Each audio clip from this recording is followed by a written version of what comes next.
John, you are team leaders in Cambodia of Australia Award Scholarship. So, what is Australia's Award Scholarship? Okay. Look, Australia Awards are part of the Australian government commitment to the development of Cambodia. You will find in any country that Australia is supporting that country in its development, Australia Awards plays a fairly significant part in supporting the development of the human resources of that particular country. There's been various iterations of Australian funded scholarships. Previously they were Australian Development Scholarships, Australian Leadership Awards. They have been known as Australia Awards for the last 5 or 6 years and have been part of Australia's contribution to Cambodia for 25 years. This is the 26th year of which they're being offered. For 20th year, how many Cambodian students have received the scholarship? Over 850 awards have been made to Cambodian students in that period of time. What are the majors that they receive from the scholarship award? Australia Awards does not have preferred fields of study currently. In the past it has, but you will find certainly health, education, infrastructure, agriculture. We're seeing things now like cyber security, a whole range of different things, finance, commerce, accounting, auditing.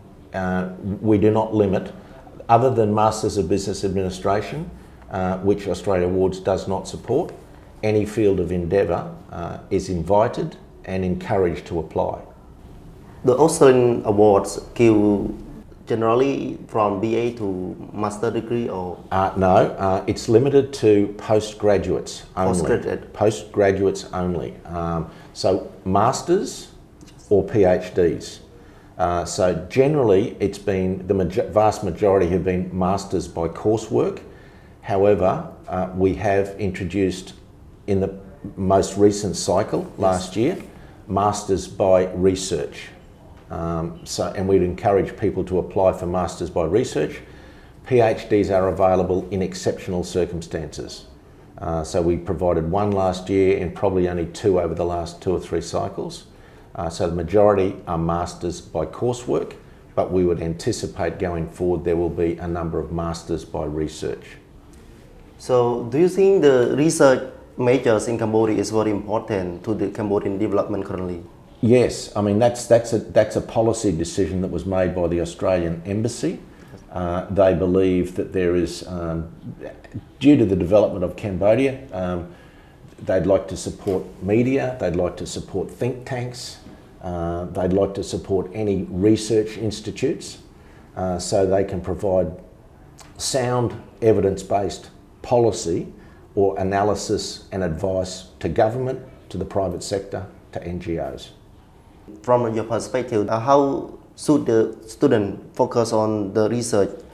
I mean, the way that they research in Cambodia and in Australia, it is completely different, the way that they study. So correct. Yeah. Yeah. So you have any advice to the student? There is much support given to awardees before they leave and when they arrive in Australia. Yes. So we will not place any student at an Australian university unless they have English language skills sufficient to be placed at an Australian university.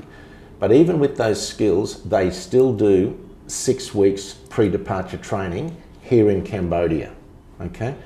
And part of that training is looking at preparing them for a different academic experience than what they're probably used to in Cambodia. Yes.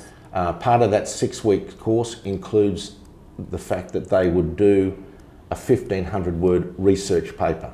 Yes. And it's probably something that they've not done in the academic environment in Cambodia, but they're supported with teachers and they're supported with how to do citations. They're taught about not using plagiarism. They're supported with IT skills. That goes for 6 weeks. And then when they arrive in Australia at their university of choice, yes, there is always what they call an introductory academic program, yes, which runs, depending on the university, somewhere between 4 to 6 weeks. And that is also about preparing them to undertake study in a completely different environment to what they might be used to. The universities then have got what they call student support officers that are available to international students. If they strike any problems or issues, they are available to go and have a conversation, and there's additional support given to the students to ensure that they're successful. So you have already told me the progress in receiving and applying the scholarship awards, and I mean, to be well prepared for the student, do you have any recommendation for them? Yeah.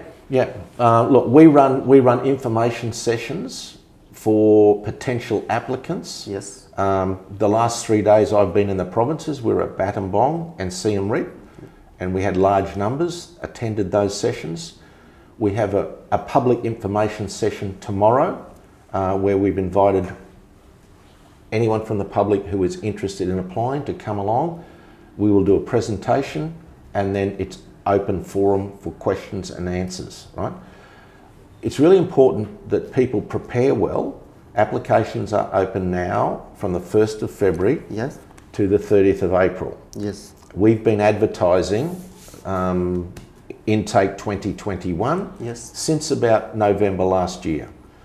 It takes a lot of preparation. You need to get a lot of documentation together, yes, your certificates from university, your transcripts, your personal ID, statements with regards to 24 months work experience.